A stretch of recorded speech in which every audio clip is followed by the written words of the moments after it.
This episode of Off My Shelf contains coarse language and adult conversation. Listener discretion is advised.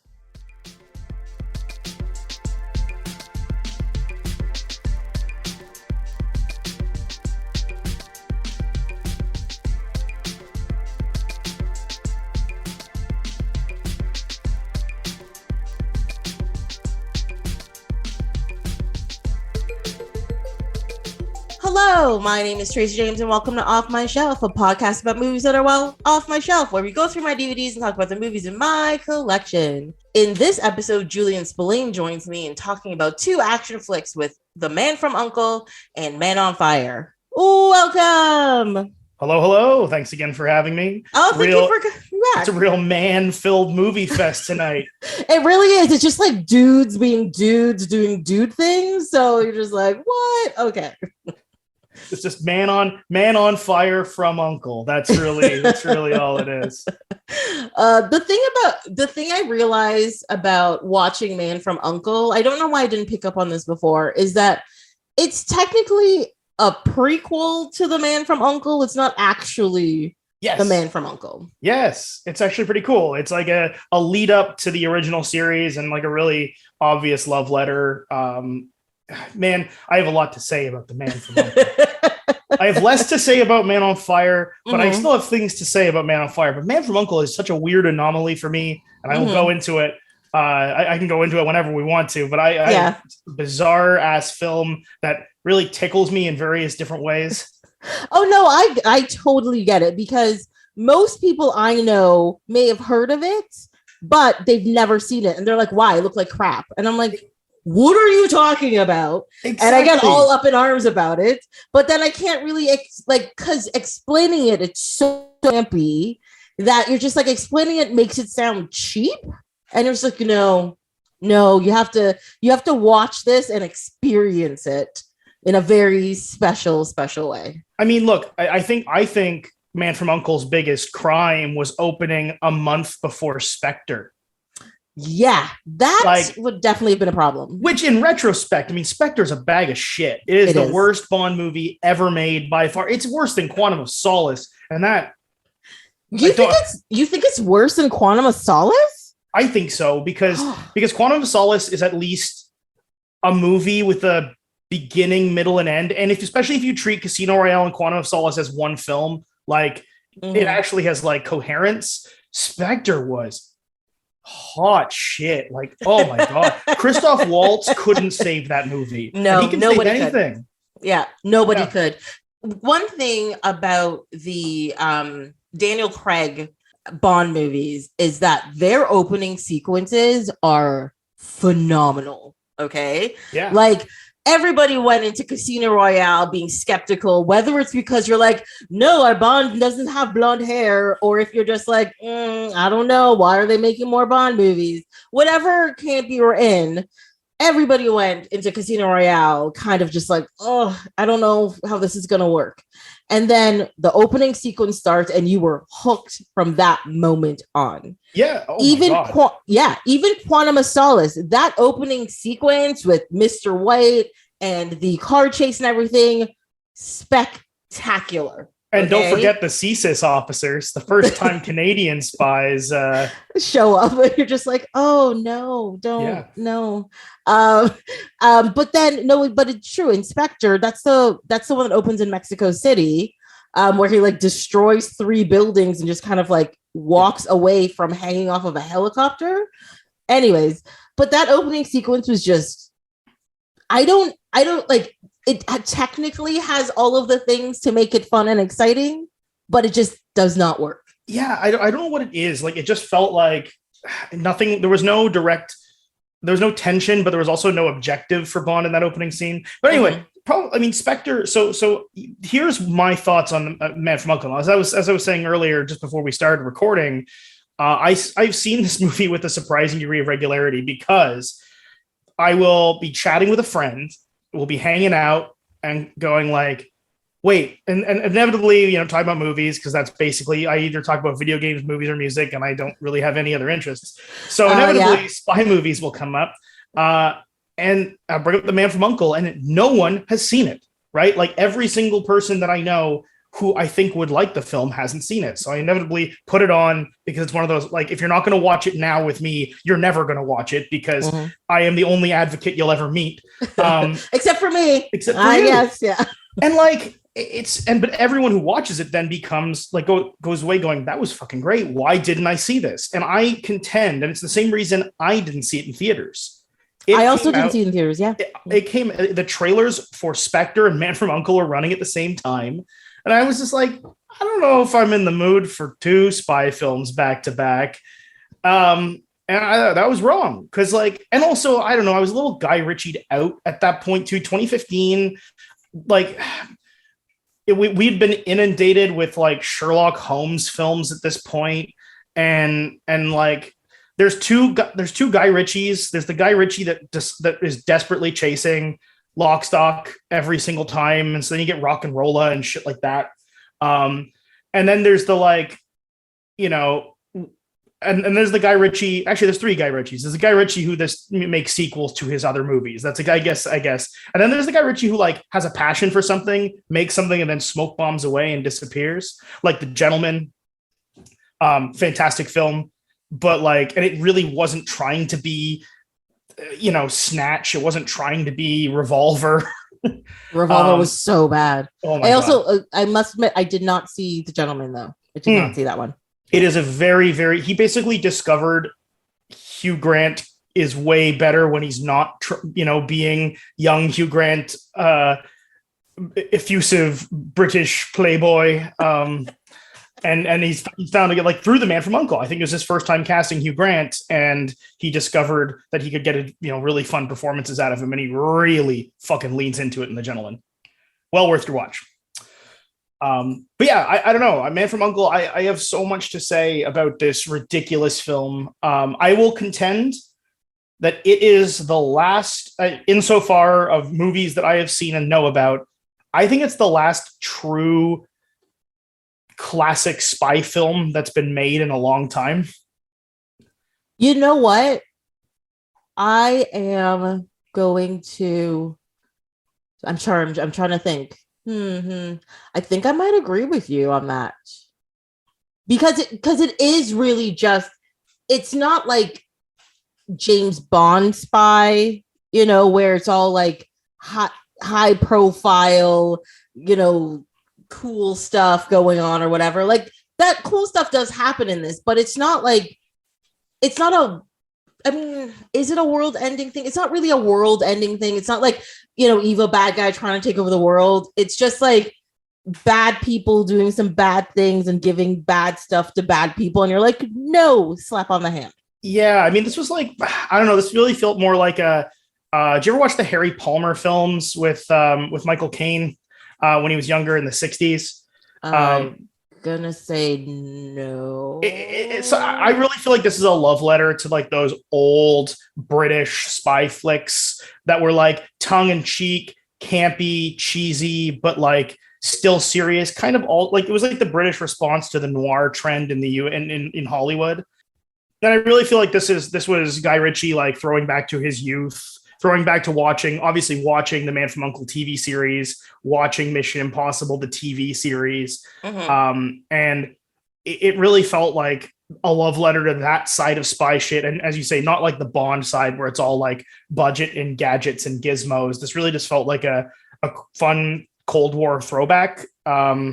Yes, definitely. And I'm a little tired of the modern spy films. Like, I don't know. I think I put a lot of blame on the Bourne series for that, and some of the like newer Jack Ryan shit where like it's all gritty action shots of like burly dudes kicking off of walls in hallways. Like, the newer Bond stuff does that too, to positive effect. But it's getting a little like played out where the charm aspect of a spy is missing in a lot of these. Well, I think I'm not going to say, let me say this. I think movies like Man on Fire adds to that problem. But absolutely. I find I actually like the movie Man on Fire. Spoiler, I just said it out really early. But it's that like Tony Scott movies like do that thing where everybody's very serious. for some reason they do the Michael Bay spin around, but everybody's really angry compared to like, Bad Boys, where it's like the camera spins around and there's a joke.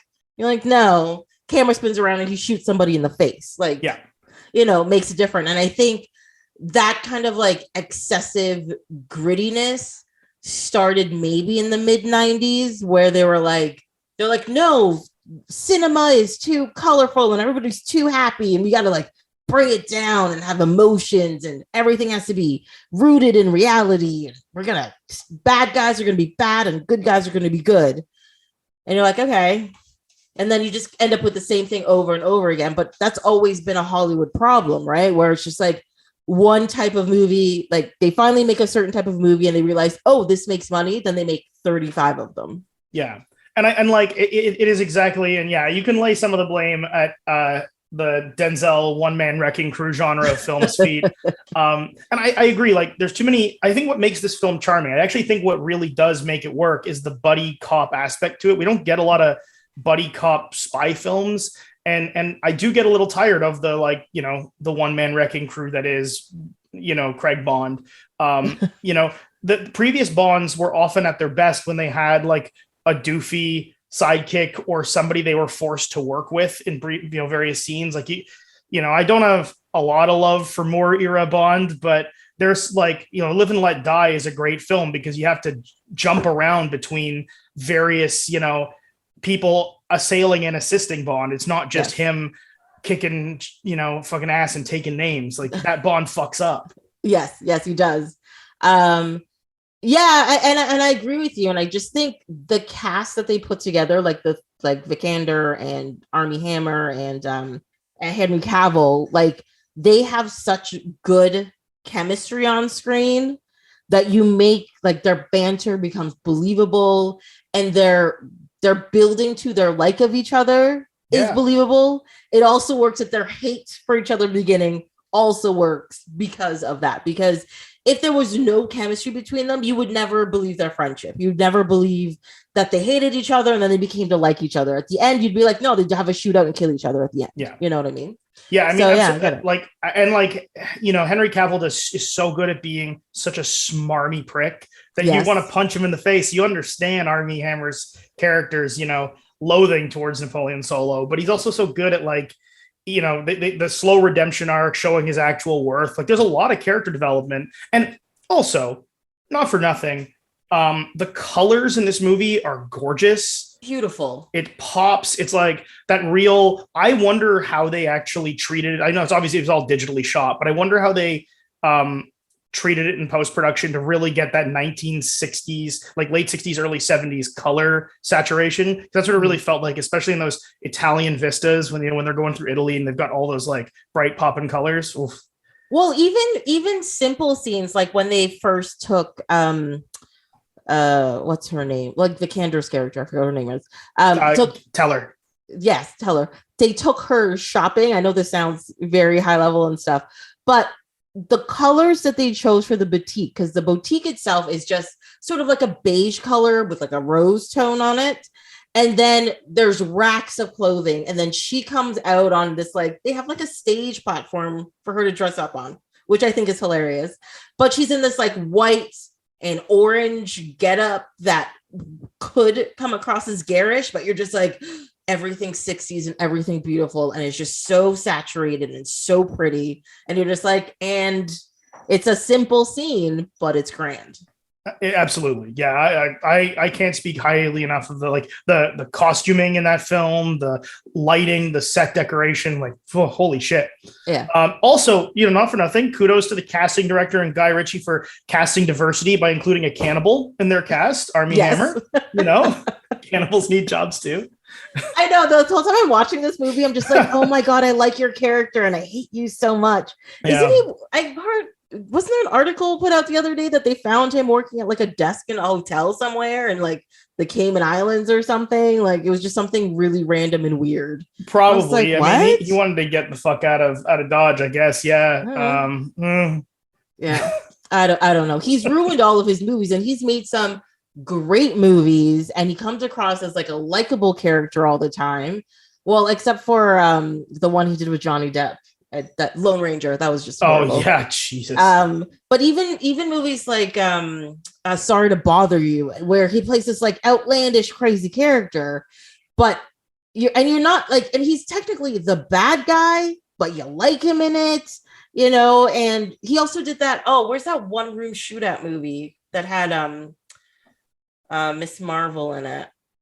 Captain Marvel in it. Sorry, not Miss Marvel. Captain Marvel in it. Oh, Free Fire. Free Fire. Yes, that movie was rad. That movie was great. Like I like when I went into the movie, I was just like, you're just gonna have like I understand a one room movie, that's fine, but a one room shootout movie seems like a scene, not a movie. Yeah. You know, but they make it work, and it's fantastic. It's great. But like the director is fucking notorious for those kinds of ridiculous films. He did High Rise, the Jeremy Irons film. He's directing the new Meg movie. Really? Oh my god. Okay. Yeah, like just you know, it kind of reminded me of Shoot 'Em Up. Which also just a fantastic weird bottle film. Everything's fucking weird in that. It's so weird. You're just like, where is this going? Why is this happening? What is going on in this scene exactly? I don't know. So Man from U.N.C.L.E. is an odd one. Did you know he was in development hell for like 25 years or probably like 22 years or something like that? I did not know that. Yeah. So like the same producer ended up like executive producing the thing, optioned it in the 90s and couldn't land it because they just couldn't settle on what was going to happen. Tarantino was tapped to write a draft. That didn't work. Okay. Soderbergh was attached to direct, and that fell apart. And it just kept like getting people signed. Matthew Vaughn was going to direct at one point. And it just kept falling apart until Ritchie just optioned it, but he wanted to write and direct and do it all. And it eventually happened. But like, it was bizarre that it took them, you know, over 20 years to adapt this IP. Like, you know, it's not like it's a terribly popular or unpopular concept, right? Yeah, but I think one of the reasons that happened when it did was we are in the age of remakes and reboots and, you know, like money-making nostalgia, you know, and essentially anything, even I think I'm going to go to Marvel with this because Marvel started with like B and C characters that are now A characters. So like you go to these production companies and you're just like, look, I know this is not the most popular thing, but people will remember and we'll make a good movie out of it, you know? And in the 90s, they made The Avengers, not superhero The Avengers, TV show Avengers. I know. That was horrible. So that probably had something to do with it. But then nostalgia came back in style again. And they're just like, look, if we do it right, we can bring these things back and do it well. And finally, they're probably just like, you know what? Guy Ritchie makes movies that make money. People are making money off of nostalgic things. Let's do it. Whatever. Yes, very much. But counterpoint, the Avengers gave us Sean Connery talking about his weather machine. So I don't know, like maybe it's the greatest gift to cinema ever made. I mean, plus Uma Thurman in that like cat suit. Yes, I mean, that's the thing. I saw the movie in theaters because I was so excited about it, and I was like, "This is gonna be awesome." The peels on the big screen. Yes, and then you sat there and watched it and went, "Oh my god, what's going on?" No, it was not great. Yeah, that's kind of like League of Extraordinary Gentlemen did that as well, where you're just like, you have wasted so much. Also a Sean Connery vehicle. Yes, this is what reminded me of it. Yeah, poor bastard. But yeah, I mean, like going from one end of the spectrum to another, like swinging from Guy Ritchie to Tony Scott. I'm going to admit I had a lot more love of Man on Fire when I saw it in theaters. Rewatching it, I'm like, okay, this is a film that has good shit in it, but it's entirely because of its cast. And it's like camera work. The script is horrible. And it to me, it might be the weakest. It might be the weakest Tony Scott film outside of Unstoppable. What about Domino? Did he direct Domino? Yeah, he did. Okay, but I do. Okay, yes, objectively, Domino is a worse movie, but I like the story of Domino Harley. Yeah, I guess that's, yeah. You know, I think I find I like the premise more, and I feel like I will say modern action thrillers, and Denzel himself has ruined or like tainted Man on Fire for me in that he's had some better performances in similar movies. Like The Equalizer to me is like 5 times, it's doing what Man on Fire set out to do, but better. Okay. But that's hindsight, right? And it's the same thing that, like, you know, I've got a special set of skills and I need to rescue this kidnapped girl through violence, was later done better through Taken. Yeah. But I understand that they were all building off of the work done on Man of Fire, but it's just like going back and watching it, it feels like it's missing some elements. And I think it's a hard sell for me to like love. I think it was still a good time. Yeah. I think based on what you're saying, it has that problem where a lot of like genre type films have, where, you know, you see the first movie in that genre and you're like, oh my God, this is so good. I haven't seen it before. This is awesome. But then you see a whole bunch of movies that do the same thing, either in pieces or slightly better. And then you go back to that movie and you're just like, oh, this is garbage. I'm like, yeah, it was the first time it was done. They were trying things. You know what I mean? And I think this movie has that problem where you're like, I have seen all of the elements of this movie in 35 other films, and some done better, some done worse. You know, sometimes it's the actor, sometimes it's the script, sometimes it's the cinematography, sometimes it's missing the gross green, you know, overlay on it. So you're just like, it's brighter. But I mean, I watched it and I was just like, yeah, I get it. Okay, it does what it's meant to do, I think. Sure, absolutely. I mean, and also not for nothing, I don't really like the way Brian Helgeland, the screenwriter, writes things. I know everyone loves LA Confidential, but I find it kind of flat. I've never seen LA Confidential. Oh, it's worth a watch. Yeah. And like Payback too. I don't know if you've seen Payback, but like, yeah, I don't know. There's just like stuff about the way the dialogue is written in all those movies that just kind of grates at me, and I can't put my finger on why. Okay. It's all the same screenwriter, so it must just be a stylistic thing. It might be, because the way their dialogue comes across in the movie, it's very like, how to describe it? It's soundbite, you know, it's just like a line here.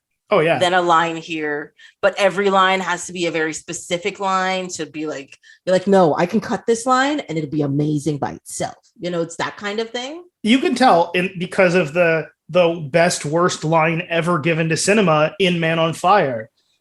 Christopher Walken, you know, a man can be an artist and whatever. Creasy's art is death. He's about to paint his masterpiece. Like, fuck off, Christopher. Look, when Christopher Walken says anything, it is art, okay? But trust me, you put that in the mouth of anybody else, and there is no way they could have pulled that line off. You get Andrew Dice Clay to say that. Oh, God, no. Okay, so based on what you're saying, I looked up the writer, and the movie I've seen that he's written was A Knight's Tale. There you go. And he directed A Knight's Tale. Helgeland directed A Knight's Tale. Oh, God. I love A Knight's Tale. Knight's Tale is great. It is. Wait. Sorry. I also watched Cirque du Freak, The Vampire's Assistant. Whew. Oh, my God. Oh, God. I've never even heard of that one. I think I was too busy. I was too busy watching The Taking of Pelham 1, 2, 3, which also sucks. I will not recommend. That might be the Tony Scott movie I hate the most. The Taking of Pelham 1, 2, 3. Oh yeah, no, I refuse to watch that one. I was like, that's not a thing that's happening for me. Yeah, no, those are his 2 movies I've actually watched. Like, all of his movies are movies I know of, but I've never watched any of them. Like I don't know. I kind of liked The Order. But I think also that's just I like Heath Ledger. Yes. He was underrated, you know, well before Batman. And I like weird movies about like blaspheming the church. So it works really well. It works for you. Yeah. You're just like, this is where I need to be right now. Mm-hmm. Yeah. And what Alan Tudyk was in there and Paul Bettany. I think that's the first thing I saw Paul Bettany in, unless he did not Angels and Demons, the Da Vinci Code before that one. Did he do Da Vinci Code? I think the Da Vinci Code was after. I think it was like right. 2004, 2005. So then, yes, The Knight's Tale would have been like the first thing I would recognize Paul Bettany in. Yeah, he did A Knight's Tale and A Beautiful Mind in the same year. Whew, I never saw he was in Kiss Kiss Bang Bang a year prior. Paul Bettany? Yeah. Love that movie. I don't remember him at all in it. I'm sure he was a bit role. He's got a name. It's a named role, but like it could have been a guy in a crowd. Could have been, you know, who knows. But yeah, I that's news to me. So yes. See, now I got to go back and watch Kiss Kiss Bang Bang just for Exactly. fun. Wait, who needs an excuse to watch Kiss Kiss Bang Bang? It's a great movie. It is great. You just need time to like. That's why I like having excuses, because then I can be like, oh, it's an event. I'll slot that into my calendar. Solid. Exactly. Here's what I'll say about Man on Fire: a ridiculously, unnecessarily good cast. Like, why was Mickey Rourke cast in this film? Like, that role is like, it didn't need to be like, they cast Mickey Rourke as the lawyer. Yep. Who dies off screen. Yeah. And is just smarmy in like 3 scenes. Like okay. And like, you know, anyone could have played Rayburn, but they cast Walken. It was supposed to be Brando. Brando was supposed to play Rayburn, but he was like in the midst of dying. So I feel like apparently Walken was supposed to play the lawyer, and Walken was just like, no, I'm tired of playing the bad guy. I want to play a good guy. And so he got the other role. That's reasonable. You know, if Walken says, I want to play a different role, but I still want to be in your movie, you say, okay, yes, we'll sir. make this work. Yes, exactly. Also, Dakota Fanning was so precocious in this film. You can see why her career was like just like super talkative and charismatic for a child, because like child actors are notoriously wooden and you know, between this and I Am Sam, I can see why like she suddenly blew up, right? Yeah, because she's a child that can actually act. She can perform. She's putting it out there. Like, you believe her character, you believe her feelings, you believe what she's going through. And like watching her on screen, you're just like, was it hidden cameras? Does she not know she's on camera? She's running around. Like, what is going on? You know, but apparently I was reading some of like the trivia stuff on IMDb. And even like Denzel Washington would be like watching her in scenes, and like he's in the scene with her. And I don't know how true it is, but apparently he'd like forget he's in the scene, and they'd be like, it's your lines, or you know, that kind of thing. But yeah, no, like she's just fantastic. And I'm surprised she hasn't been in more things in a little while, but I think that regularly happens to child actors, because people have to remember they're not a child all the time, and then they have to do that transition to be an adult, but nobody likes that in between time, you know. I mean, she had a good run. She actually had a good run. She was in recently, she was in Ocean's 8. Which I didn't love it, but I didn't hate it. She was in Once Upon a Time in Hollywood. She was Squeaky Fromm. Oh my God, she was. Yeah. Oh, okay. Yeah. I don't know what she's up to now, but presumably, I mean, that was only 3 years ago. Yeah. So presumably there's something coming along. Maybe she's in a TV show. Everyone's in TV now. There's no one makes films anymore. It's just all television. Films are for Marvel. It's pretty good TV, you gotta admit. Absolutely. I just finished Ms. Marvel. I have not. I am feeling very bad about this. I really need to finish that because I really want to. Because I was a little hesitant to go in, just because I was like, oh, is this going to be like a YA show? Am I going to feel like I'm watching like a CW show? Because I felt awkward, but that first episode hooked me, and it's just an amazing story about family and partition and like lots of stuff there. So and it ends strong. Stay off social media. There's a lot of spoilers. Yeah, I noticed that already. I was just like scrolling, and I'm like, oh, that's ruined. Oh, I was so mad. I was like, what? I had it ruined by social media too. Yeah. No, I think I have 3 episodes to watch. So I did watch it when it first premiered. I really liked the episodes, but then other stuff came out that was getting spoiled, and I was like, let me finish this. So I watched Umbrella Academy and of course Stranger Things. And fantastic, both of it. I still haven't finished season 3 of Stranger Things, so I'm gonna like binge through that because I need to finish The Boys season 3. Yes. And then I got to catch up on Umbrella Academy. Yeah. Then I got to finish. Like it's watching television is a full-time goddamn job now, and I don't get paid for it. Well, it's not like how it used to be. Like, I kind of wish they'd go back to this, even though we used to find it frustrating, where you'd have like from February to June new shows, then June to mid-September nothing new. Mm-hmm. Then mid-September to November new stuff. Then you have night, so you have like breaks, you know. But because, you know, with streaming and all that kind of stuff, they always want people to be interested. They always want people to be doing stuff. There's just this like constant churn of stuff. And I think because they're like TV has elevated itself so much, or what we consider television, it's not really television anymore. They're just like long films that are cut up into pieces now. Yeah. Like it's just so much. You just want to watch all of the things because they're good. Yeah, and they desperately want engagement, right? So they want you to never stop watching. Here's all the making ofs to tide you over between the next show that's coming out, and like it's kind of exhausting, but I still like the content, so fuck it. I don't know. Yeah, exactly. But yeah, I can't think of two movies more different from one another than Man on Fire and The Man from U.N.C.L.E. You know, I mean, like they're both action flicks, and they're got man in the title. Yeah. I think that's where the similarities end, really. Well, they have underused female characters. I think in Man from U.N.C.L.E, they use their female character much better. Like she actually has like a proper personality and a purpose, and she does things. Both her and the villain, Elizabeth Debicki as Victoria, she was fucking great. I liked that like these weird like Italian fascists as the villains. I think was a great take. You don't really see a lot of like the post-war like Italian fascismo stuff that like hung around. You don't really see a lot of media that deals with it because like everyone's like, oh, Italy, they surrendered, you know.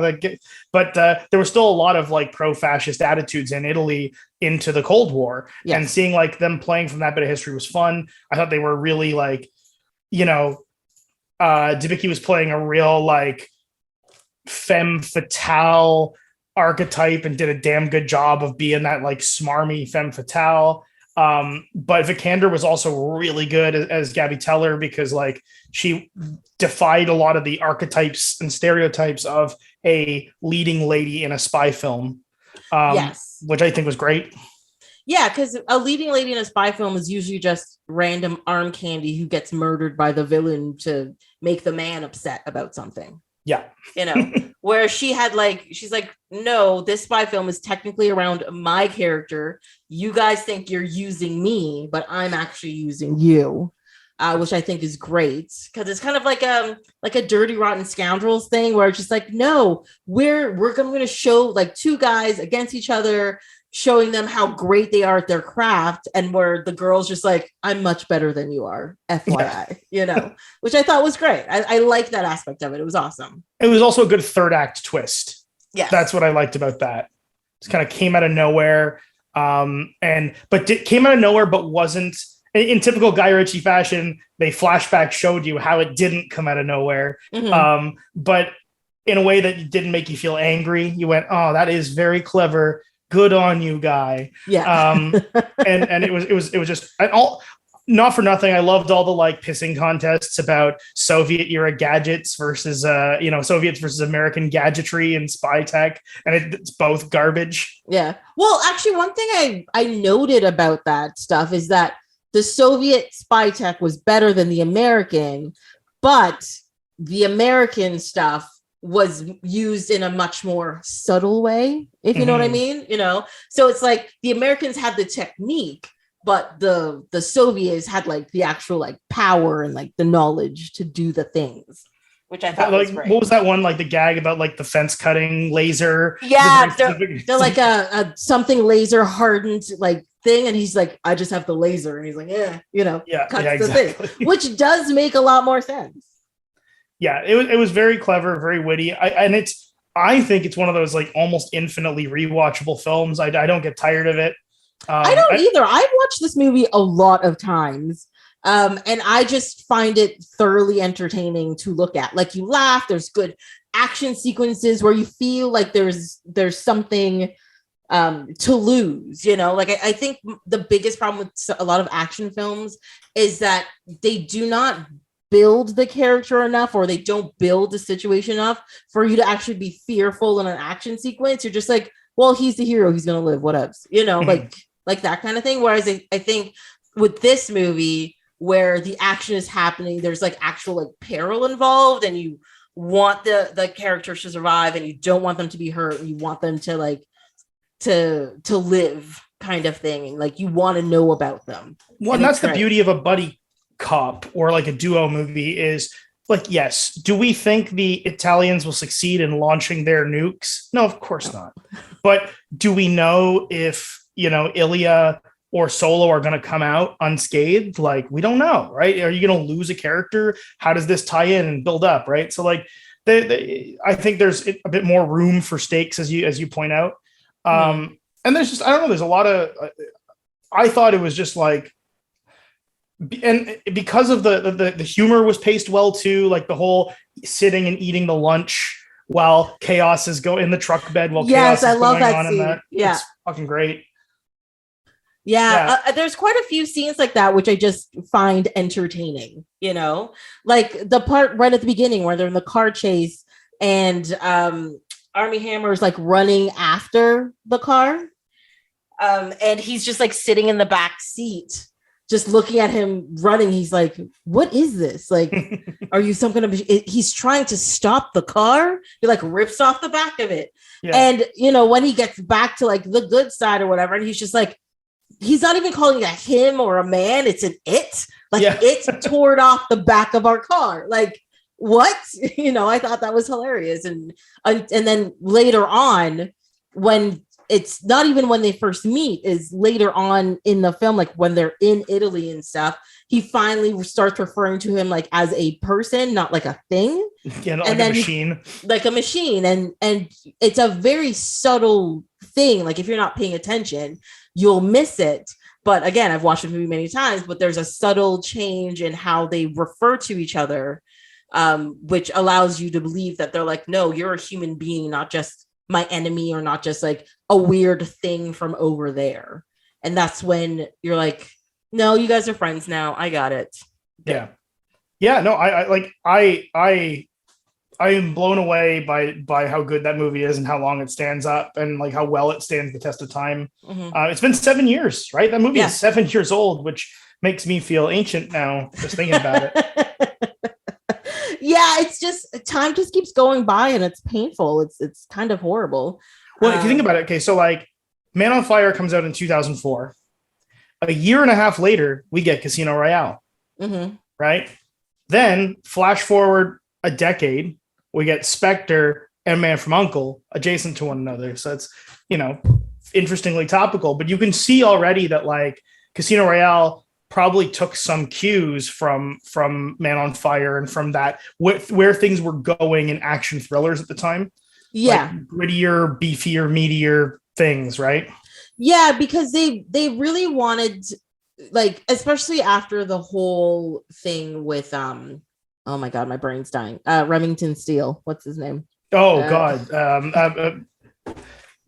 GoldenEye. Pierce Brosnan. Thank God. Pierce Brosnan. I'm like, why can't I remember this man's name?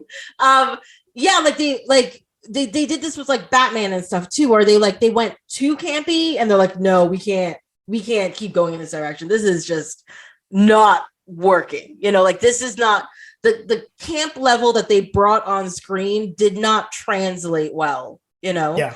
And I think that's what brought everything back to the like, no, if we're going to do this, you know, we're going to make it realistic. You know, that's when we get like the Christopher Nolan Batmans and all that kind of stuff. And then of course you have like Casino Royale, where just like, no, yes, it's spy. It's going to be, you know, he's going to have like fancy locales and look really good in a suit and everything. And we're going to throw in some images for, you know, the chicks to get into it. Have him without a shirt on a regular basis. Fine. Yeah. but we're gonna make it like realistic. You know, it's like no ejection seats, no crazy like things happening, but you know, we're gonna make it real. And I think that's where a lot of action things went, you know, with like Bourne and stuff as well. But again, it's just gone too far in that direction, I think. And I think the same thing is happening with the like superhero Star Wars stuff, where you're just like, it's too much of the same stuff. You gotta change things around here and there. Gotta make things a little bit different. Gotta, you know, switch it up. Yeah, I'm like, yeah, that's why I you know, of all the DC films that came out in the first like wave of DC films after the Nolan trilogy, I really liked Shazam and Birds of Prey more than anything else in that run, because you know, I found the fucking Man of Steel is so painfully bad. I'm sorry, Man of Steel, Wonder Woman, both of the Wonder Woman movies, to be honest. Yeah. 84 was so bad, and Wonder Woman was just like, okay. It was mediocre, and people were losing their shit. It's so good simply because it is way better than movies before, but that didn't make it good. Exactly. Like, you know, yes, this shitty piece of moldy bread is not gonna better than eating arsenic, but you know. Exactly. But that's why I liked Shazam and Birds of Prey, because they were telling interesting stories, but with a bit of levity. They weren't afraid to be silly. Like, comic books are inherently stupid. I love them because, and like, they can tell serious, dark, gritty stories, but it's the moments of like levity and brightness that make the darkness. Like, you can't, if everything's dark and gritty, then it's all meaningless. You need a bit of hope to offset the grim, because then it feels really meaningful when something bad happens, right? Yes, exactly. And vice versa. I absolutely agree with you.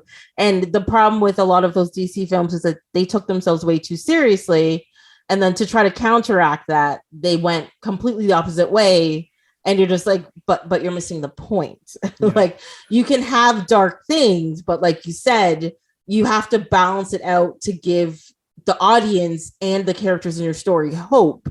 Because if no matter what they do, everything's dark and horrible, what's the point? Exactly. But don't worry, I'm sure that Ezra Miller Flash film is going to turn out just fine. God. Oh. Oh my God. Every time I hear anything about Ezra Miller, I'm just like, what is happening? The terror of Hawaii. Yeah. Ezra Miller.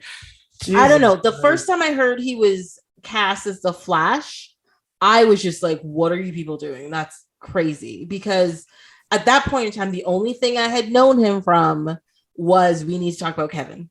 Oh, yeah. And I forgot all about that. No, every time I see his face, that's literally the only movie I think of. And then I'm like, oh, yeah, he's also the Flash. That's literally what happens. I think the only thing I've ever actually seen, I did end up watching the first Fantastic Beasts movie. So I saw them in that. Oh, yes. So, yeah. But he's not in it much. The Stanford Prison Experiment was the film that I was first introduced to Ezra Miller. It's okay. Yeah. But I feel bad for, what's the dude's name? Grant Gustin, the guy who plays the Flash in the CW show. Like, oh yeah, he looks the part. He's, from all accounts, very nice. Like, not a piece of shit. And like, people love him as the Flash. And it's like, oh man, I feel bad that guy is like relegated to not play him in the cinema, in like theatrical, because he's like been in the CW mines. Yeah. Yeah, that's a problem for, I think, a lot of people on like this television superhero side of things, because even in Doom Patrol, the kid who plays Cyborg on that, like, I understand they weren't nice to the guy who played Cyborg in the movies. I get that. But to be honest, the kid on Doom Patrol so good. Better. Doom Patrol is such an underrated television series. It breaks my heart that people don't know about it. It's the Man on Fire of comic book TV shows. Agreed.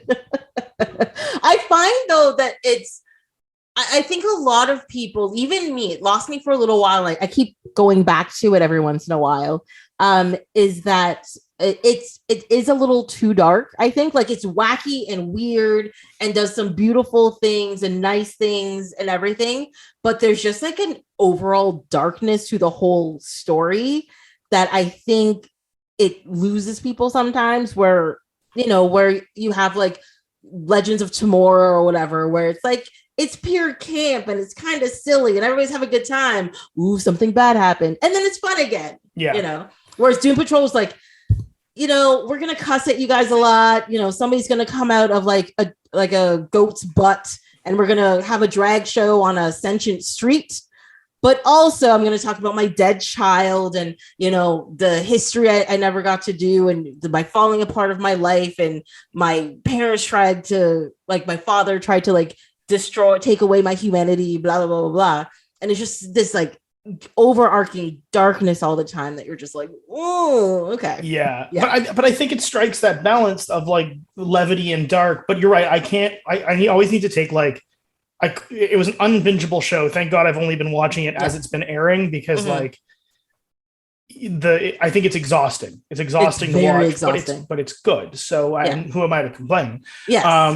But it's one of those shows that just people don't really know much about. But the whole Victor Stone's arc with Alan Tudyk and Silas Stone, that whole arc in that first season is just, and I actually can't think of a better villain performance in a TV show ever than Alan Tudyk as Mr. Nobody.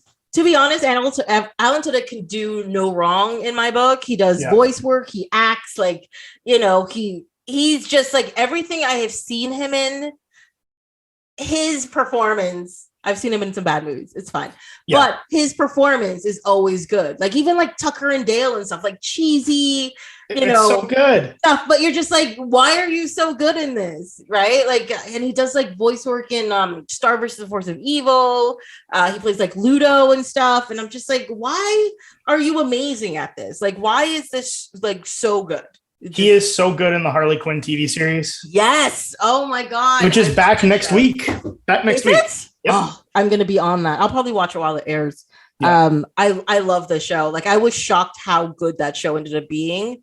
Me too. Because I was like, oh, Kelly Cuoco and the guy who created Shit My Dad Says is making a Harley Quinn series.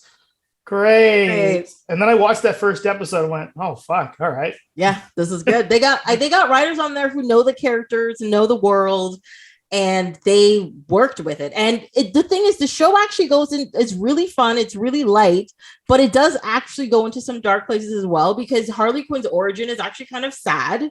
Yeah. But they go into it and they're it's really a show. You know what the movie Birds of Prey tried to do with her? She's trying to find herself. That's what the show does in a much better way. Yeah, I agree. And I there's flaws to the Birds of Prey movie, but I think it nailed a lot of things. Ewan McGregor as Black Mask was fucking so amazing. Mm-hmm. But yeah, the show I think has more room to grow and breathe and touch on Harley's and Ivy's growth curves, right? They probably took them a lot of restraint to jump straight into the Harl Ivy relationship romance thing, but that pays off because now there's a reason why that thing that relationship exists, as opposed to just let's make a fan service thing. Yes. It's no, let's build up something organic that's meaningful, that will resonate with audiences, that will make the characters true to themselves, etc. Yes. Yeah. And I loved that about it. I absolutely love that about it. And I love the fact that the show has all of these characters that I've never heard of, essentially. A lot of them. Most of them I have. But Kite Man, I didn't know anything about Kite Man originally. But he's kind of a throwaway, hilarious character that kind of just gets in the way. But oh my God, I love Kite Man now. Yeah. And I'm I got to find out more about him. Kite Man and Condiment King. Condiment King's the fucking best. Oh, it's such a good show. But yeah, speaking of that, we go back to, I'm going to bring it back to, Man from U.N.C.L.E. and stuff. Yes. It just kind of the color palette and the brightness and the levity, but balanced with the seriousness. It just works so well. When you have good actors, whether it's voice or visual, working on scripts that make sense and go places and build on the character instead of just being filler in between people punching each other, it makes a difference. And you see it, you hear it, and people who care about what it looks like even just makes it work. Absolutely. I also want to touch on the soundtrack choice for Man from U.N.C.L.E. was impeccable, as is. God, yes. I mean, look, there's one thing you can rely on a Guy Ritchie film to have. It's amazing music. That Roberta Flack song that they started off with was just on par. Yeah. And getting like Nina Simone on there, Solomon Burke, some Morricone as well, just to and Sergio Pizzorno to remind you that we're in Italy. A lot of those beautiful performances were great. And they got to use the original Man from U.N.C.L.E. theme there at the very end, which was fun, good times. Yeah. I don't know. I mean, you were talking before about how there's different types of Guy Ritchie films. And to be honest, I forgot this was a Guy Ritchie movie, while watching it, which is a very odd thing for me because Guy Ritchie is even if he's doing different things, Guy Ritchie's movies are very specific. He does, every director I find has a signature thing that they do. But I find in this movie, it was less noticeable that it was Guy Ritchie. Yeah, agreed. It really didn't feel like one of his films, except for when you start looking at the cinematography and the music. Yes. But pacing wise, the dialogue didn't feel like Guy Ritchie dialogue, which I like Lock, Stock. I quite enjoy Snatch. I just find that there was a wave of movies that tried to all be like Guy Ritchie after that. And then when Guy Ritchie tried to be Guy Ritchie again with Revolver, it didn't work. But R.I.P. Ray Liotta. I can't speak too ill of Revolver because of Ray. Yeah. I hate the Sherlock Holmes films. Really? I don't mind the first one. The first one was okay.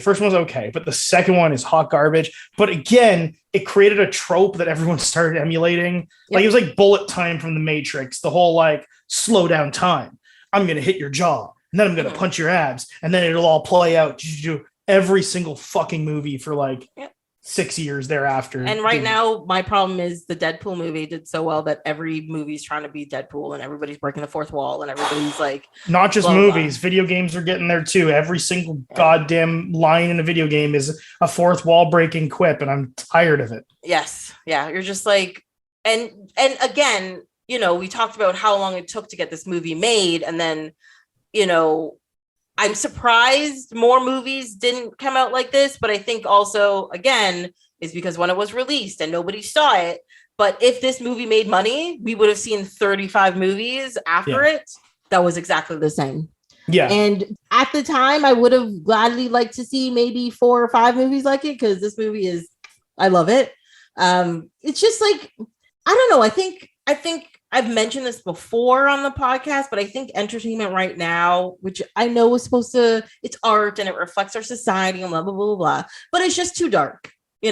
Everything is serial killers and seriousness and people being horrible to each other and blah, blah, blah. And I'm just can we do something else? That'll be fun. Yeah, I'm feeling real gritty ennui. I'm feeling tired of everything being dark. Snyder cut this and as much as I enjoy The Boys, it is definitely suffers from that problem too, but it's satirical at the very least. Its whole purpose is to point out how shitty things are and poke fun at that. But I'd like a little bit of levity, go back to let's have a 5-year run of the 90s era sitcoms where everything was just nonsense garbage like Frasier. Yeah, I would love that. I remember a few years ago, there was a show called Friends from College that came out on Netflix. And it was, it dealt with topics, but on a sitcom level. So it didn't get too gritty or too whatever. It's just literally about they're adults now, they're friends from college and their life interacting with each other and what they're doing with their lives. That's literally what the show is about. And it had a great cast, Colby Smulders and Keegan Michael Key. What's his face? Oh my God, the Wonder Years kid. Oh my God. Oh, he's in trouble right now. Wait, is he? Yeah, he's being canceled for something. Oh no. I think it might just be being a really Fred Savage. Fred Savage. Yes. Yeah, apparently he's it's not like in the scheme, a grand scale of like bad things, it's not terribly bad, but apparently he's a real like yelly, shouty, abusive director. And the cast was mad that there was like a lot of like, oh, he was really mean on set, which, you know, not a good thing to do in your workplace, but at least he didn't sexually assault anyone or kidnap them. You know, these are the bars. These are the bars we currently have to work with. I know, it's so horrible, right? We haven't talked about yet. What? My theory that Man on Fire killed Marc Anthony's film career. Have you seen Marc Anthony in a film since Man on Fire? No, isn't that around the time he broke up with J.Lo? Oh, it might be. Yeah, when did they break up? Yeah. Let's go to the Wikipedia. He married J.Lo in 2004. So this is right around the time he married her. Oh. So he's like, I got a sugar mama now. I don't need to do film. Don't need to do anything. And he quit. And then he was gone for too long. And Hollywood's like, nah, we're over it. Thank you. Yeah. We liked you in Hackers, but no, I actually thought he did a pretty good job in Man on Fire, to be honest. Yeah. I don't think there's anything. I don't think he did anything in it to kill his career. I just think it's really funny to see that, like, I don't think he has another role. Well, what does Wikipedia say? He had a role in El Cantante with him and J.Lo. Okay. Hector Lavoe. Last year, he starred in a musical called In the Heights. Yep. That's the Lin-Manuel Miranda. Oh. And then he was on Hawthorne. He was a recurring guy on Hawthorne for a little bit. But I'm looking at his Wikipedia, his IMDb, and it's a lot of just music videos. Yeah. I mean, he was a musician first, acting second, but it is funny. He marries J.Lo, and it's like, all right, throw this Hollywood shit out the window. Yeah, you don't got to work for that anymore. What else? Yeah. Oh, he's in like several J.Lo music videos here.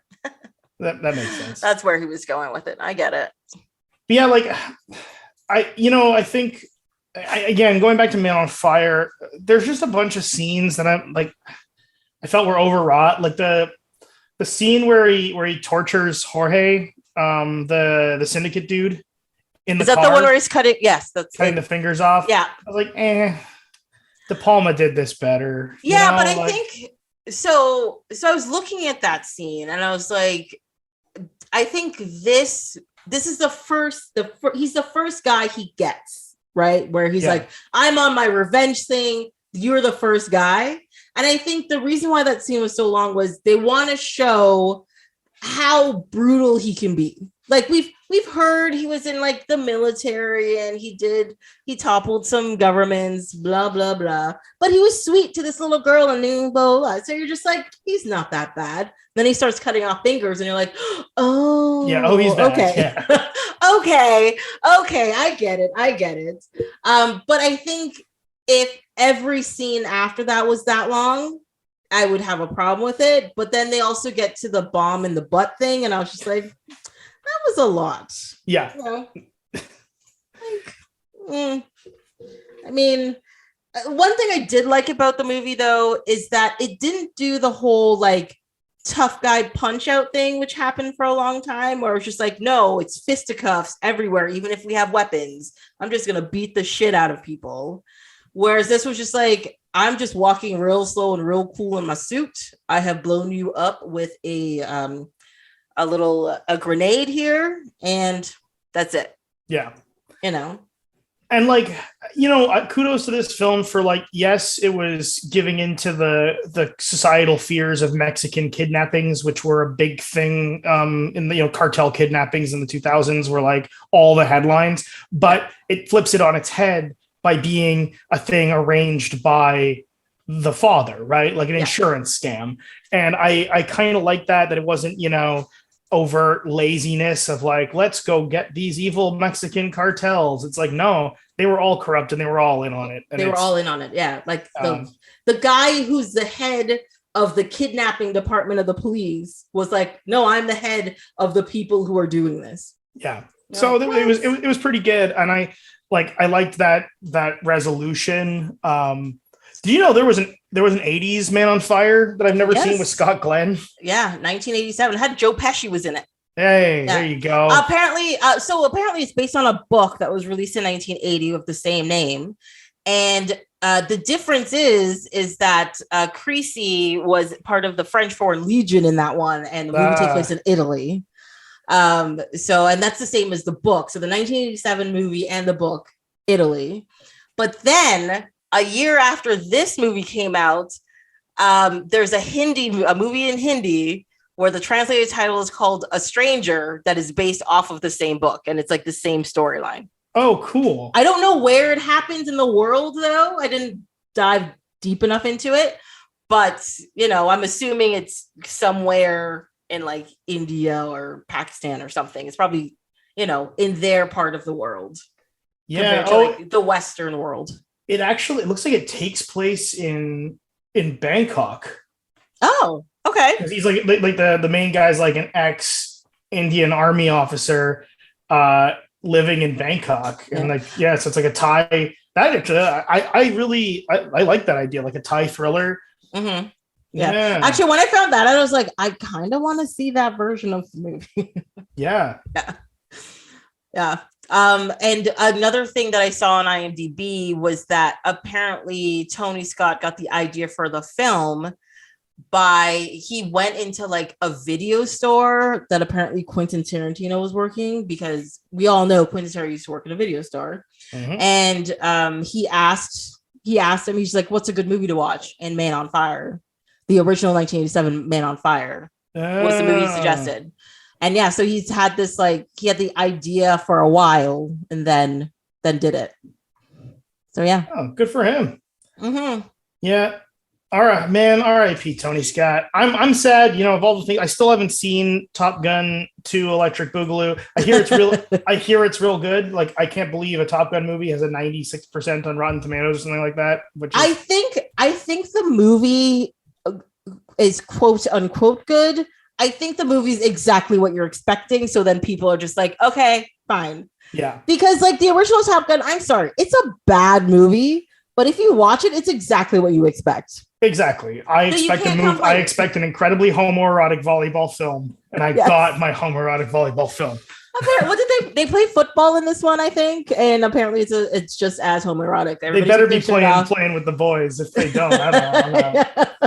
But I'm a little sad that Tony Scott didn't get to live to see that. Because again, like no one's writing missives about the great works of Tony Scott. Like, I love action films, so I'm a big fan, but it's not like the Academy is remembering Tony Scott, right, in the way that they would remember someone else. But the fact that Top Gun is like the new one is like a critic's wet dream.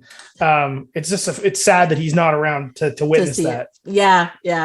I think a lot of action flicks are highly underrated simply because of what they are. Mm-hmm. Same thing with comedies. Yeah. And also, I think comedies are a lot harder. I think it's easier to make someone cry than it is to make someone laugh. And to have a good comedy out there to be ignored continuously is just shocking to me. Yeah. Absolutely shocking.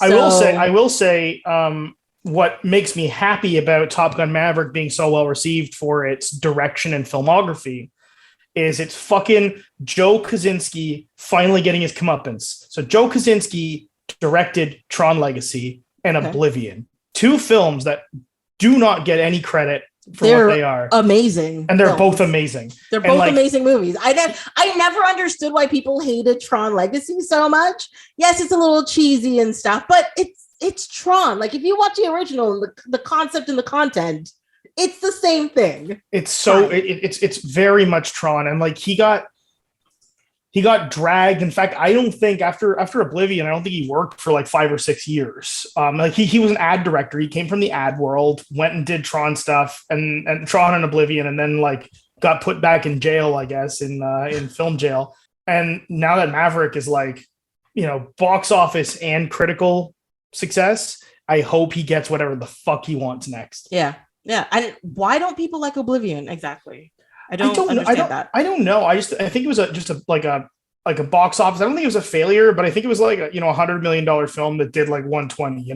Oh, it just wasn't. It made money, just not enough money. Not enough money for anyone to get out of bed, right? Yeah, I don't know. I watch that movie very regularly. Yeah, I thoroughly that one and Edge of Tomorrow. I know they're both Tom Cruise movies, but both I don't know. Great films. They're great movies, and I don't like. I'm not a big fan of Tom Cruise the person, but it makes me so angry. He makes good movies. Like he just does. Tom Cruise, the actor, is just fucking amazing, and like I will respect a commitment to the craft that he has. Like he's going to do his own stunts and learn how to fly a fucking jet because he feels like that'll make it more realistic.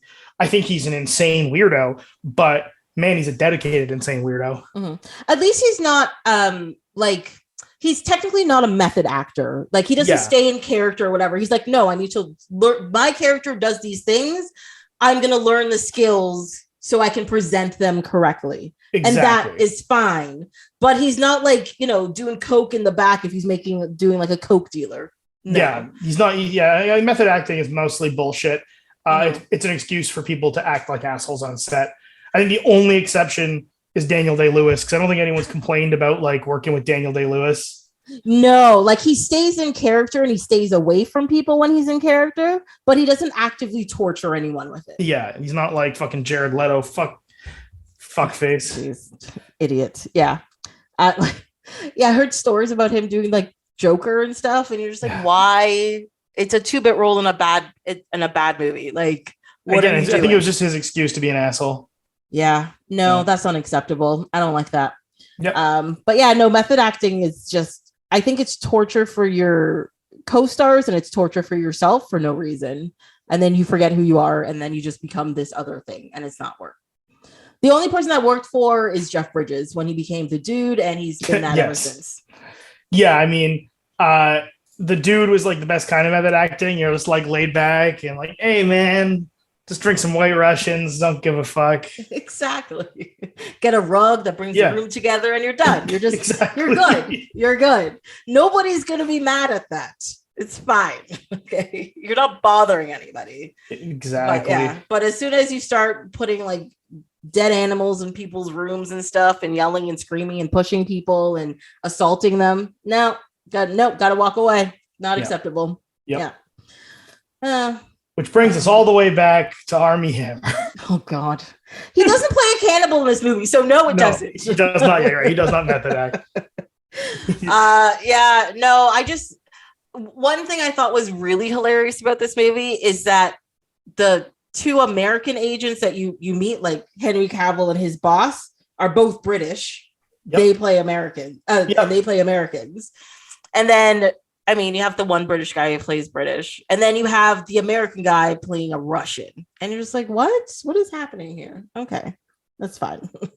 Yeah, I mean, it's the whole Highlander thing. Cast a Frenchman to play a Scot, cast a Scot to play a French, Italian, Egyptian, something or other. Yeah. Yes.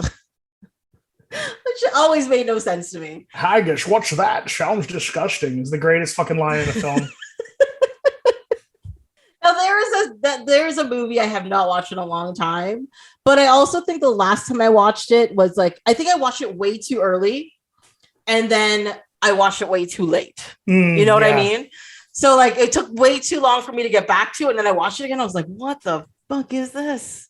What is wrong with you people? And then I watched like the TV show, which made surprisingly more sense than the movie. And then the second movie came out, and you're just like, this is even worse. With what's his name? Canadian actor in the, because it's all done in Vancouver and Toronto, the Highlander TV series. Adrian Paul. That's what his name was. Yeah. I don't know. But yeah, that I don't like. I still don't like. The show is infamous instead of famous, if you know what I mean. Where you're just like, why do I know this? Why do so many people know it? Why can people quote this movie? It's so bad. Stop looking at it. Let it go away. I unabashedly love that stupid show. But I also like Forever Night. Remember that vampire detective show? Yeah. No. Oh, man. you want to talk about bad Canadian TV show from that exact time. It was about a homicide detective who worked in Toronto, who was also an 800-year-old vampire named Nick Knight. Why have I not seen this? 92 to 96. It aired on. Yeah. It was. Oh it was my God, that sounds amazing. Filmed in Toronto, set in Toronto. Oh God. Yeah, it's fucking amazing. My God. Now that is something I need to look at. Like sure. the dude who played Nick Knight didn't really have like he was in all the Canadian shows at that time. Like he was in I recognize him. He was in Airwolf, he was in Littlest Hobo, he was in Black Harbor, he was in RoboCop God. Prime Directives, if you remember that. Yes, I do remember that one. Tracker. This is amazing. I wonder if I can track down this show. I have to find this show. This is something I need to look at. I think it's all on YouTube or at least a lot of it. If I'm gonna be honest, I don't think anyone's really enforcing the rights to Forever Night. No, they're probably just like, look, just leave it. It's just too much effort to stop this. Yes, it is all on YouTube. There you go. That's a thing that's gonna happen. Yeah, I watched through the first season again like a year ago. Like during the pandemic, I went a little crazy and wanted to watch some garbage Canadian television. I don't know. There's no Canadian television I want to go back to. Like I remember watching like J-Pod, and I did watch like one episode of like, what is it? The Frankie whatever mysteries. My mother loves the show Sue Thomas FBI. Oh yeah, Sue Thomas FBI, yeah. I have watched that series from beginning to end several times, and it's embarrassing for me to admit this. It's just a thing that happens. Look, it's okay. We all have our we all have our times. We have our things. Yeah. Oh, the Sentinel. Sorry, I scrolled down to the stuff. The more like this. I remember the Sentinel. Oh yeah. That wasn't Canadian though. No. Oh my God! I just learned that. In 1989, the same guy who ended up getting Forever Night greenlit made a short film called Nick Knight, the exact same plot, except he was in L.A. instead of Toronto. And I've never seen this. And it was Rick Springfield as Nick Knight. Oh my God. Okay, I gotta hunt that down. That might be one of those like lost pilot things, but I love that. Like 5 minutes ago, you're just like, "There's too much to watch. It's so good." Blah blah blah. Gotta watch this thing. Gotta watch this horrible, this probably terrible pilot with Rick Springfield from 1989. Yes, absolutely. Oh, it's gonna bring pure joy to your heart. You know it. Exactly. You know it. Yes. But yeah, I mean, I don't know if I have a lot more to say on Man on Fire or Man from U.N.C.L.E. Like Man from U.N.C.L.E, if you haven't seen it, go see it. It's on. I think it's on a streaming platform, or you can get it like. You can buy it or rent it on like every digital service. Yeah. It's good. Yeah. It is. Like I tell people to watch it all the time. Of course, nobody ever listens to me. And I'm actually kind of lucky to have this in my collection because so this movie, so when I started the podcast, I like told people and everything. And I think my mom was being very nice and she bought me a couple of movies to put on my shelf, and I was like, I already have a few hundred, but it's fine. And this was one of them. So I was just like, I was thoroughly happy with it because A, I love this movie, and B, it gives me a chance to talk about it because not enough people talk about this movie, and it shocks me. This is also one of the Alicia Vikander movies. Like I did see Ex Machina and stuff. Don't worry. Yeah. But I also saw like Tomb Raider, and to be honest. This is like the movie I like her the best in that I've seen her in. I had by the time I saw Man from U.N.C.L.E, I'd already seen Tomb Raider and I was like, I don't know, she's okay. Yeah. And then she won me over with this. And because I watched it like shortly thereafter. Mm-hmm. I hear she's really good in The Green Knight. I still have not seen. I have not seen that one either. Yeah, I got to see that. And I think she was. Didn't she play Gloria Steinem recently? In Gloria? That I do not know. I think so. Yeah. But either way, there's a couple of Alicia Vikander films I need to catch up on. Mm-hmm. Yeah. No, I like her. There's something nice about her. But I don't know. Like I find she tends to be in roles that doesn't fit her. Like she's not. I think she's badly cast. Like, I don't think she's doing a bad job. I think she's badly cast in a lot of roles.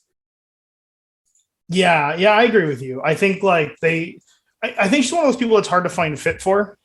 Yes. And I think maybe because this was a movie that was out of time, she does come across very 60s, like, that very tiny, petite, big hair, Yeah. got a bit of a mouth on her, but bright colors works for her. It does. Yeah. But like modern action hero, I was just like, that's no, not happening. Not really. Yeah. But yeah. Oh, and there's one other thing I wanted to talk about was at the end of the movie when they do the raid on the island where they're keeping her and her father, and they do a bunch of like weird split screen things going through it. And I have seen that technique used in other films. Please don't ask me to name any, but I remember seeing it in other stuff. And this is one of the few times where I'm like, this was done correctly, and I really like it. So the technique was created by William Friedkin for The French Connection, if I'm not mistaken. But yeah, I love the way they did it, and it was obviously a throwback to that era of film, right? Yes, I think it was William Friedkin. Now I'm gonna. Yeah, because like I was sitting there looking at it, and I'm like, I know this harkens back to something, but my brain could not be like, what do I Google? Or can I like remember a person in the movie and I can look up the movie and the blah, blah, blah. But I was like, no, I've seen this in other films, but I can't really put my finger on what those other films were for this. And I was just like, I was looking at it and I was just like, it's done so well and so like intensely. And it's also done in a way where you actually see all of the action, which I really like, because one thing I hate in a lot of action movies is like when like the big action sequence happens, the camera's cutting every 3 seconds and it's moving all around and you just can't actually see what's going on. Yeah. And that drives me nuts. Whereas this, it's like, even though they did the split screen and they're going in different directions and doing different things, you see exactly what is happening in each scene. And that's on a big screen, like in a theater, would have looked amazing. Yeah, absolutely. Yeah. And on a small screen, it was a little bit too jumbled, but still got the effect across perfectly. I was wrong. It was Norman Jewison. So let's bring it back to Toronto, baby. Yay, with the Canadian. Thomas Crown Affair, the original Thomas Crown Affair from the 60s. Oh, nice. It was the first film, like one of the first films, I think, like the Boston Strangler used it too, the Fleischer film. But Jewison was the one who like went double down on the technique. So, and it's that's the one people remember, like the visual one. Gotcha. Okay. Yeah. I mean, the way this movie ended, if it made money in the theater, we would have like 3 more, which would have been amazing. I'm very like, because it was clear, like even with Hugh Grant showing up there, like his role was so small, and it was very clear that if there was another movie, his role would have been a lot bigger because he was going to be like the lead of like Uncle and all that kind of stuff, and like giving them their assignments and everything. It would have been great, and I would have loved to have seen those movies, but too bad. Yeah, I don't think it's ever happening. They were humming and hawing about a sequel in 2017, and then it's been nothing for 5 years. So I'm gonna guess that's dead. And then one of their main actors ran away for feeding people to the Cayman Islands. Yes. Yeah. So fun. Yeah. Fun in the sun on the Caymans. Who can complain? All right. What's your final thought on these 2 movies? Okay. So The Man from U.N.C.L.E. will be my lock of the week every week. Go see it. Fuck yeah. I will never say a bad word about it. Man on Fire, good. Like it's a Tony Scott film, but it's not a late Tony Scott film either. Like it's a Tony Scott film, it's solid. You're not going to be disappointed. But like if you have any rose-tinted glasses or nostalgia from when you saw Man on Fire or from like Training Day era Denzel Washington, you might be a little disappointed in Man on Fire. That's just my opinion. I don't think it held as strong as some of its peers. With hindsight in effect, but again, it's still a good time. If someone will suggest it and you're at a watching party, you're going through Tony Scott's filmography, or you're going on a a Denzel fest or a Walken fest, don't skip it. Don't pass it by. But yeah, it's still worth a watch. Yeah, I would definitely agree with that. Yeah. I also agree with you for Man from U.N.C.L.E, because I just think not enough people have seen this movie, and I don't know why. Yeah, absolutely. Well, Julian, thank you so much for coming on and talking with me this week. Always a pleasure. Oh, yes, always is. All right. Yeah. Well, that's it for this episode of Off My Shelf. Until next time, you can follow along on Instagram and Twitter at ohmyshelf, or you can send an email to ohmyshelf@gmail.com. On the next episode, we'll be talking about the fun movies, Mars Attacks, and Masters of the Universe. Oh, hell Hope yeah. you'll be here to listen.